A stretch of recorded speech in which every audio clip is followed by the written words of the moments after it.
Fandi Ramadan, seorang anak buah kapal Indonesia yang didakwa terlibat dalam penyelundupan hampir 2 ton sabu menggunakan kapal tanker Sea Dragon, dituntut hukuman mati. Namun ancaman hukuman mati terhadap Fandi Ramadan kembali menimbulkan pertanyaan mendasar tentang keadilan dan penegakan hukum dalam perkara kasus narkotika di Indonesia, utamanya dalam KUHP baru.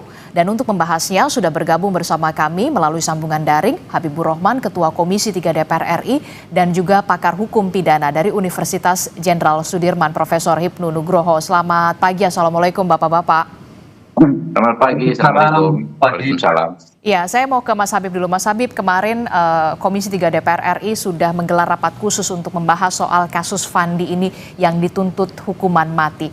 Apa rekomendasi yang kemudian diberikan oleh DPR RI, khususnya Komisi 3 DPR, kepada Mahkamah Agung? Poin krusialnya. Ya, ada 3 poin ya. Kami sebagai pembuat undang-undang, yaitu KUHP baru, mengingatkan yang pertama terkait dengan paradigma hukum pidana kita itu sudah beralih. Kalau dulu di KUHP lama paradigmanya adalah keadilan retributif atau keadilan sebagai alat untuk pembalasan. Di KUHP baru sudah menjadi keadilan substantif, keadilan rehabilitatif, dan keadilan restoratif. Intinya hukum untuk memperbaiki situasi di masyarakat. Yang kedua, terkait hukuman mati, juga sudah terjadi perubahan paradigma yang sangat ekstrim dari KUHP lama, di mana hukuman mati adalah hukuman pokok. Di KUHP baru, hukuman mati menjadi alternatif, ya, yang diterapkan di yang terakhir kalinya, ya, diberlakukan untuk melakukan pencegahan dan mengayomi masyarakat. Intinya, hukuman mati ini menjadi sangat-sangat selektif untuk dijatuhkan, ya, untuk dijatuhkan dan untuk dilaksanakan itu sangat selektif. Kita tahu pasal terkait hukuman mati ini adalah pasal terlama dalam pembahasan KUHP kemarin, yang baru disepakati 5 tahun setelah pasal-pasal yang lainnya. Jadi kita debat khusus hukuman mati ini hampir 5 tahun, ya. Sebagian besar awal kita memang tidak menginginkan pelaksanaan hukuman mati, tapi memang ada teman-teman berpendapat tetap perlu untuk situasi-situasi sangat-sangat terbatas. Ya. Yang ketiga, kami mengingatkan ya bahwa terkait azas tadi ya, ada namanya pedoman pemidanaan. Ya, pedoman pemidanaan itu ya adalah hakim dalam menjatuhkan pemidanaan harus melihat ya sikap batin, kemudian juga kadar kesalahan yang harus sesuai dengan berat ringannya hukuman harus sesuai dengan gradasi kesalahannya, ya. Kemudian juga riwayat hidup yang bersangkutan, ya. Sikap batin tentu ada di situ juga. Jadi dari semua itu, ya, kemudian kami mengikuti fakta yang sudah dikonfirmasi, ya. Ini fakta dari yang bisa dikonfirmasi oleh jaksa, ya, bahwa Fandi bukan satu-satunya dan bukan aktor utama. Itu dia dikonfirmasi dari persidangan oleh pihak jaksa. Kemudian menerima bayaran yang tidak tidak glamor lah, ya, tidak kontroversi. Bayarannya itu cuma 8,2 juta rupiah, ya, yang dikatakan itu pun sebagian adalah hutang yang akan dicicil dengan gaji. Jadi gajinya bukan 8,2 juta, ya. Di awal dikasih 8,2 juta, tetapi nanti akan dicicil dengan gaji. Tambah lagi dia baru bergabung tahun 2022 baru lulus, ya, dan sebagainya. Sehingga ya, menurut kami, kalau kami ingin mengatakan dengan tegas tidak layak ya penjatuhan hukuman mati terhadap Fandi. Tapi kami membuat aturan yang juga bersifat pernyataan yang juga bersifat umum agar ya ini juga dipedomani oleh seluruh aparat penegak hukum. Makanya kemarin ya kami bikin rapat khusus, ya, lalu rapat khusus itu mengeluarkan keputusan tersebut melalui pimpinan DPR hari ini atau kemarin sudah dikirimkan ke Mahkamah Agung. Ya, jadi ini agar dipedomani dan kita insya Allah ya kita optimis ya. Ini kan memang baru tahap-tahap awal pemberlakuan KUHP dan KUHP baru. Ya, semoga bisa segera dipahami dan dipedomani oleh aparat penegak hukum kita. Oke, jadi menarik yang Anda tadi mengatakan bahwa memang seorang Fandi ini tidak layak untuk dituntut hukuman mati ketika melihat kadar kesalahannya yang kita tahu baru berlayar 3 hari dengan upah yang tadi Anda sebutkan, Mas Habib. Jadi ini bisa menjadi pertimbangan jaksa seharusnya dan juga pertimbangan hakim. Iya, makanya kan ujungnya kan ada di hakim, palunya kan ada di hakim. Kita masih ada kesempatan ya untuk mengingatkan. Memang ada independensi hakim ya. Cuma di Undang-Undang Kekuasaan Kehakiman, hakim harus menggali nilai-nilai keadilan yang ada di masyarakat. Yang kami sampaikan itu bukan sekedar nilai-nilai keadilan yang ada di masyarakat. Itu kesimpulan rapat dari lembaga yang membuat KUHP baru ya, yang dia pegang di mejanya itu kami yang bikin gitu loh. Kami jelaskan maksudnya apa sehingga bisa memahami dalam membuat putusan nantinya. Oke, saya ingin ke Prof. Hipnu. Prof. Hipnu, kalau kita lihat dari kacamata hukum, dari penilaian Anda di sini terkait dengan kasus Fandi, seorang ABK yang bahkan ini harus menjadi pembuktian bagaimana kadar kesalahan dari Fandi ini dalam dugaan kasus penyelundupan hampir 2 ton sabu, soal asas keadilan termasuk juga soal pemberantasan narkotika. Ini kan juga pro dan juga kontra. Bagaimana dari kacamata hukum Prof. Hipnu menilai ini soal hukuman mati atau tuntutan hukuman mati terhadap Fandi? Ya, ini Mbak Adista. Pertama tentang tuntutan pidana mati. Di Indonesia, pidana mati itu terakhir kasus Freddy Budiman. Dan sampai sekarang, kalau kita lihat data, kebetulan saya orang Purwokerto, di Nusa Kambangan yang menunggu mati itu ada 250 eksekusi mati. Nusa Kambangan. Kalau di tingkat nasional ada 400 eksekusi mati. Pertanyaannya, kapan eksekusi mati? Dalam konteks hukum, itu namanya hukum belum selesai. Karena ada istilah hukum, ada litis vitae oper. Hukum itu harus selesai. Sehingga suatu putusan kalau belum didiskusi, ya belum selesai. Ini menjadi problem nasional penegakan hukum yang belum selesai. Sehingga kalau ditambah hari ini berarti menjadi 400 lebih. Nah, pertanyaannya kapan itu eksekusi? Itu yang pertama. Yang kedua, tentang tuntutan mati. Memang betul ya, di dalam jaksa itu meletakkan pada Undang-Undang Narkotika karena locus tempus narkotika. Tapi sekarang kan sudah ada perubahan dalam KUHP nasional. Jadi poin-poin yang terhadap tindak pidana narkotika itu diambil di dalam KUHP baru, kan itu. Oleh karena itu dalam putusan baru itu KUHP baru tadi Bang Habib tadi nggak ada pidana mati alternatif. Yang hanya ada pidana seumur hidup, tapi itu nanti ranah pengadilan. Makanya dalam hal seandainya nanti masuk sampai pada tuntutan di majelis hakim, saya kira ada berlaku lex favorio, bahwa dalam hal terjadi perubahan undang-undang dipakai yang meringankan, kan itu. Nah, itu yang pertama. Yang kedua, dalam konteks hukum terhadap Mbak Aris, kita dulu ada perkembangan monistis, jadi tidak dibedakan antara pelaku dan perbuatan. Nah, perkembangan yang sekarang ada suatu konsep dualistis antara perbuatan dan pelaku. Nah, di sini betul memang ada perbuatannya ditemukan 2 ton gitu loh. Tapi pertanyaannya, pelakunya seperti apa? Baru 3 hari.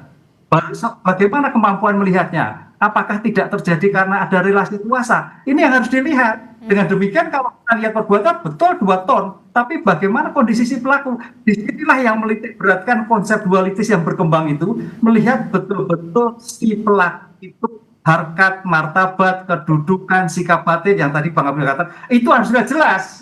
Kalau ya akhirnya seperti ini lah, tampaknya mungkin pada waktu pembuktian di persidangan, majelis hakim, penasihat hukum tidak membuka sampai hingga terjadi putusan yang seperti ini.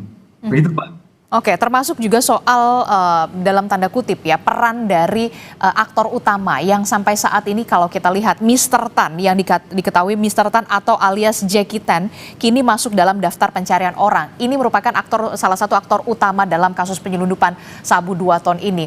Bagaimana dengan kadar kesalahan Fandi, walaupun memang dikatakan Fandi dan terdakwa lainnya ini menerima uang. Apakah kemudian bagaimana proses persidangan selanjutnya? Apakah Anda yakin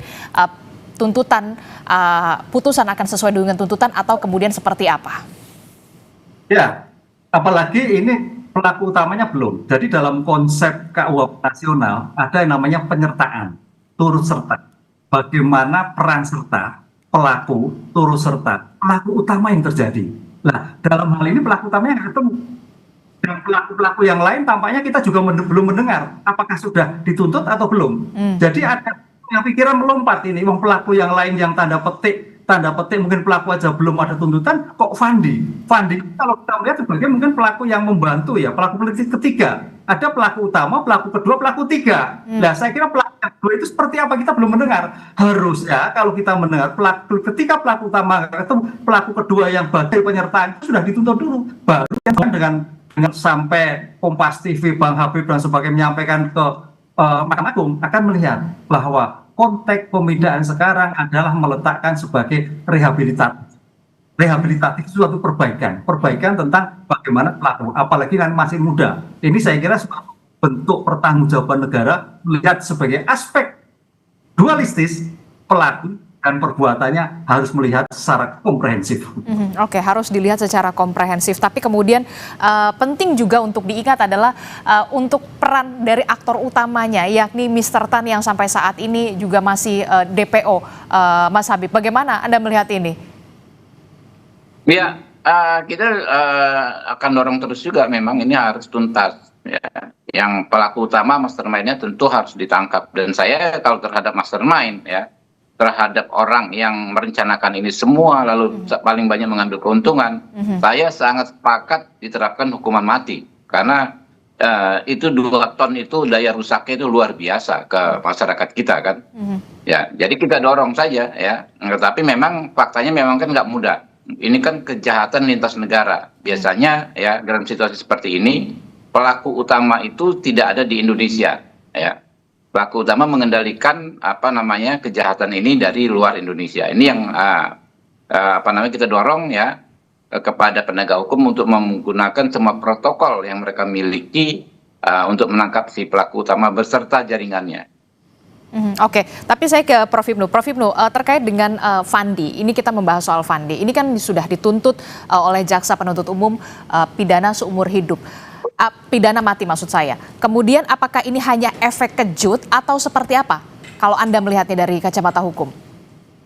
Ya, dari aspek norma itu tidak salah karena pasal yang didakwakan adalah sebagai bentuk pengedar. Bandar ini bandar loh Pak. Jadi tuduhannya itu bandar, nggak salah. Tapi dalam sebagai implementasi dalam tuntutan tampaknya itu efek kejut. Kenapa sampai katakan efek kejut? Saya kira penegak hukum tahu. Pertanyaannya sampai detik ini, adakah terus mati? Nggak ada. Tadi saya katakan hampir 250 ada Nusa Kambangan, hampir yang lain di Indonesia. Jadi total itu ada 400-an yang menunggu eksekusi mati. Nah pertanyaannya, dengan KUHP baru yang Bang Habib tadi sampaikan, itu menjadi persyaratan khusus seandainya. Dengan demikian, sampai tuntutan itu saya kira merupakan efek kejut. Dan itu bagus. Karena di Indonesia itu narkotika itu memang tampak marak sekali. Sehingga jangan sampai perkembangan tindak pidana narkotika itu merajalela kemana-mana. Hingga efek kejut itu mudah-mudahan menjadikan shock terapi bagi yang coba-coba sebagai pengedar, pelaku, apalagi bandar. Itu yang kita maksud seperti itu, Mbak. Jadi namanya suatu pertimbangan tuntutan kadang-kadang pendekatan normatif dan pendekatan sosiologis. Nah, pendekatan sosiologis itu bagus karena bagaimana juga manusia juga bisa berpikir, menjadikan takut, kejut untuk tidak melakukan seperti yang terjadi sekarang ini. Oke, ini menjadi efek kejut begitu ya untuk bagi para penyelundup narkotika. Tapi kemudian yang menjadi pertanyaan saya, Mas Habib, kalau misalkan oke lah Fandi nanti dikatakan tidak hukuman mati begitu ya, tapi kemudian bagaimana dengan terdakwa lainnya yang punya kadar kesalahan yang lebih berat dalam tanda kutip? Ini tentu saja menjadi perhatian kita bersama begitu. Tidak main-main, hampir 2 ton sabu, Mas Habib. Iya, dalam hukum itu berat ringannya pemidanaan harus sesuai dengan gradasi kesalahan. Itu kan logika yang standar ya. Jadi ini berlaku bagi siapapun. Apakah Fandi, apakah yang lain. Tapi kalau Fandi yang kita ekspos sekarang ini kan Fandi yang kita dapat datanya real ya. Bahwa memang perannya itu tidak sesuai dengan gradasi tuntutan yang begitu berat gitu. Nah, jadi eh, kita tunggu saja nanti ya. Kan ini kan belum berhenti. Akan perkara-perkara yang lain terkait masalah ini juga akan terus berlanjut. Nanti kalau pelaku lainnya tertangkap kan kita tahu ya bagaimana implementasi KUHP baru dalam perkara-perkara tersebut. Oke, terakhir saya ke Prof. Ibnu. Prof. Ibnu, apa yang kemudian bisa menjadi pelajaran atau kemudian yang bisa kita petik dari kasus Fandi ini terkait dengan kasus penyelundupan narkoba begitu ya, soal baru 3 hari dan segala macam, termasuk juga soal KUHP baru ini terkait dengan pidana mati. Ya, artinya gini Mbak, ini penegak hukum punya tanggung jawab bagaimana meletakkan peran serta cara melakukan modus operandi dalam terjadinya suatu tindak pidana. Tadi Pak Bafif mengatakan berat ringannya suatu pidana adalah tergantung juga bagaimana peran serta, bagaimana cara melakukan tindak pidana. Ini yang melihat dalam suatu perbuatan berat suatu tuntutan. Oleh karena itu tadi kita katakan kalau sampai tuntutan Fandi itu berarti yang lain demikian juga lebih mati kan gitu Mbak. Ini kan melihat seperti itu, berat ringannya tadi. Karena tadi saya katakan, klaster 1 sudah DPO, klaster 2 adalah sekian proses, klaster 3 Fandi. Fandi itu saya kira dalam serta turut serta, yang karena ketidaktahuannya, yang karena mungkin saking polosnya, baru 3 hari, dia terjebak. Ingat loh, namanya suatu kejahatan narkotika itu penuh dengan sindikat. Sindikat yang luar biasa, baik dalam negeri maupun luar negeri, dengan berbagai cara. Disitulah yang harusnya hati-hati terhadap jebakan-jebakan terhadap suatu perbuatan. Sehingga kalau sampai seperti ini memang perlu harus tapilah suatu yang betul-betul sehingga sampai terjadi jangan sampai terjadi suatu pembicaraan yang keliru. Nah, KUHP nasional itu memang luar biasa. Sekarang kita harus lihat bahwa undang-undang narkotika terhadap ketentuan pasal tindak pidana itu sudah dicabut dengan berlakunya KUHP nasional. Dan KUHP nasional itu juga masih mereduksi pidana mati, tapi sebagai alternatif. Nah, oleh karena itu dalam seperti ini, kalau toh tuntutan mati dalam KUHP nasional, insya Allah bukan pidana mati, apalagi menjadikan suatu masalah nasional. Begitu, Pak. Oke, tapi juga jangan terjebak dengan diksi pembelaan terdakwa karena dijebak itu juga jangan sampai kita terjebak dari diksi itu dong, Prof. Ibnu. Ya, jadi jebakan itu. Oleh karena itu maka dalam suatu pidana narkotika, kalau kita lihat Mbak Disti, di tingkat penyidikan itu kadang-kadang bermasalah. Bahkan kadang penegak hukumnya kena serempet-serempet. Kita lihat kasus yang kemarin beberapa itu anggota APH kena. Di tingkat penuntutan juga demikian juga. Di tingkat pengadilan ini memang suatu luar biasa bagaimana mempengaruhi aspek penegakan hukum terhadap narkotika. Dengan demikian diperlukan integritas penegak hukum yang utuh, baik dalam penyidikan, penuntutan maupun pengadilan terhadap kejahatan narkotika, sehingga kita betul-betul bebas dari narkotika. Gitu. Oke, baik, kita akan terus kawal bagaimana kasus Fandi dan juga rekan-rekan begitu ya terkait dengan kadar kesalahannya. Kita akan lihat bagaimana nanti hakim akan memutuskan vonis terhadap Fandi dan juga rekan-rekan. Terima kasih pakar hukum pidana Universitas Jenderal Sudirman, Prof. Ibnu Nugroho, kemudian juga ada Ketua Komisi DPR RI, Mas Habibur Rahman telah bergabung bersama kami. Sehat selalu Bapak-Bapak, Assalamualaikum, selamat pagi.